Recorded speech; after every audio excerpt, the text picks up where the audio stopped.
Comic shop. Also the truth. Right. Got a pic of her? Let's see. She grabs from my cell, but I slip it into my pocket. Okay, I wasn't ready for that one. My phone has a few selfies of Brandon and me.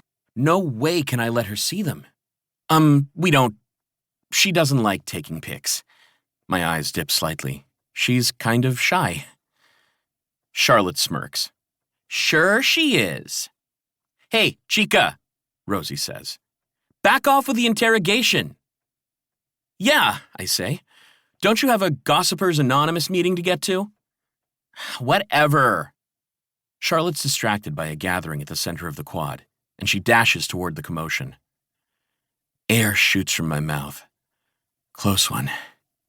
The knot in my stomach starts to loosen, but it quickly tightens again.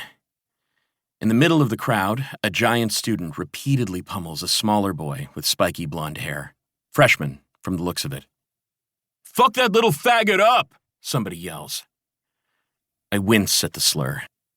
Even though hearing it at school has become a regular occurrence, there are some words I never want to get used to. Onlookers cheer, while others barely take notice, numb to the routine. He floors the boy with a punch to his jaw, making him spit blood. Possibly a tooth. Before any teachers arrive, the bell clangs off-key, and the larger boy disappears through the stream of bodies. Rosie sighs. Another peaceful day at Westlake High. As a few students help the battered boy to his feet, blood spills from his lips. A graphic reminder of why my secret identity can never get out. I rise and shove the frame Rosie made into my backpack. The gift really is amazing. Rosie's so thoughtful. Just wish she'd been thoughtful enough to give it to me anywhere but school. At the end of the day, I hop on my bike, a cherry red 7-speed, and tear off campus like I stole something. Back in 2008, when I was only 9 years old, Dad gave me this bike right before he died. He'd used it every day to get to his job at the laundromat. Without this bike, our family would not have eaten. As he lay withering away in bed, the cancer shredding his stomach, he said he wished he could have given me more. That memory slips into my thoughts every time I go for a ride. I pedal over cracked concrete, past brick walls decorated with various gang tags, then hang a right onto the obstacle course of chaos known as Alvarado Street. A red SUV swerves and nearly clips me. The driver blasts his horn, because it's my fault he texts and drives. They say driving in LA will make even the most chill person freak out. I wouldn't know, but somehow I doubt it's as terrifying as biking through it. I wouldn't risk the trip without a good reason. Brandon Elpusan is better than a good reason. The shadows of the 101 freeway swallow me as I ride under the overpass through the shanty tent town. My body slumps at the sight of so many families who are even poorer than Mom and me living on the street.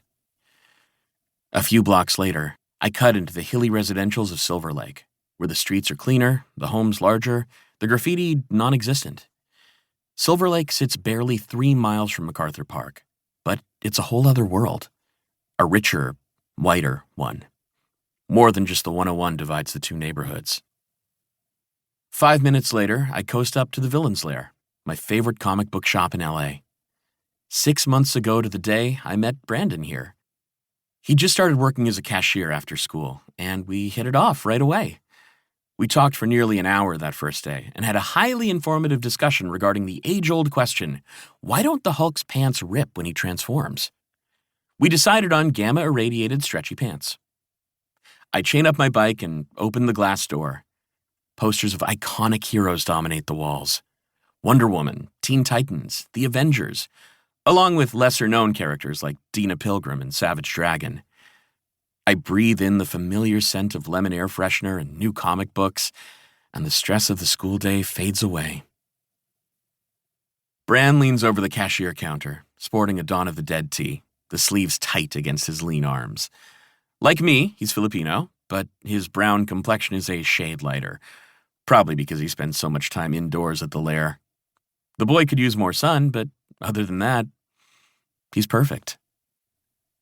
He brushes back his dark bangs and greets me with a dimpled smile that makes my palms sweat.